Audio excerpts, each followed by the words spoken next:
now again by Michael Gould, the chairman and CEO of Bloomingdale's. He's live inside the Manhattan flagship. You were talking before the break about jewelry sales, and David Yurman behind you, the refurbished store that we're looking at right now. Jewelry sales specifically, how are they doing? We heard from Tiffany, they're looking better than they were, but still down about 10% on the quarter. Well, our business is very strong right now. We're probably going to end November in our fine jewelry business better than 20% ahead. The new David Yurman shop is really spectacular. It's twice the space that it was in its old location, in a brand new environment, and it's truly special. And you need to come across the street and see. And that business is running more than 3 times ahead of last year.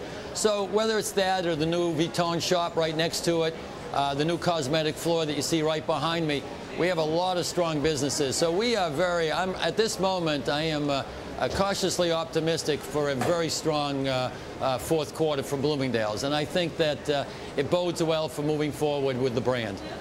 Those brands you just named, very high end. Are you trying to move even further along in the luxury category here? I mean, what's your bet now? What's your insight on the luxury consumer?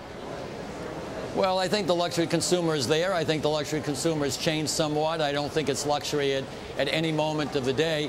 And we're not just continually moving our business upstream, Margaret. I think we have a very strong upscale business.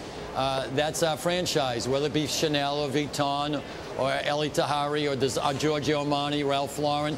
We have an upscale business, but we also have a much broader range business than what I would call the national specialty stores. And our broader range business is broader price points. And I think we appeal to a much wider range of customers. And I think as you look at Bloomingdale's, you see a much more of a high-low approach to the price points. So we're not just an upscale store. We are much more what I would call approachable upscale store than others that are great brands. But I think it separates us very uniquely in the marketplace. So we just think that with the home store, with the men's store, with the apparel, that we have a much broader range and a broader price point than most stores. What do you look at as sort of the best indication of how that higher-end consumer is going to buy? Is it the stock market, or what is it that's reflecting not just confidence but actual spending? Well, you can just see it on, we get a report card not every day. We have a report card that's virtually running all day long. So you can just say on a daily basis, we know how our business is by every item or every classification, every item in the store. I'm not so sure that it's a positive correlation to the stock market, but it's fairly good. Obviously, when the market collapsed last September, the upscale business suffered enormously. And as the market has gotten better over the course of the last 6 months, the upscale business has also gotten better. My guess it's also tied into the home prices as well. That being the case, I think it's about consumer confidence. I think the consumer is more confident. I don't think everyone is back to where we were a year and a half ago, but the customer is certainly more confident. And what is selling, and I think it's very, very important to get across, Margaret, what's selling right now is newness for the spring.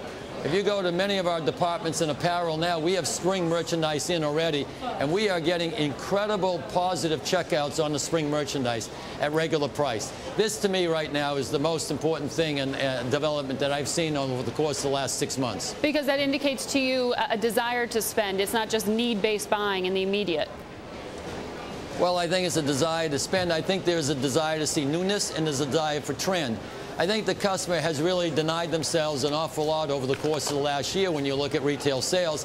And I think the customer is now feeling better about it. And the customer is saying if it's new, if it's exciting, if it's fashionable, and if it's trendy, and if it's of the moment, I think the customer, we can see it throughout the store. I'd be more than happy to take you through the store and show you area after area where that is happening. All right, I might just take you up on that. Thank you so much. Michael Gould, Chairman and CEO of Bloomingdale's, cautiously optimistic about the holiday.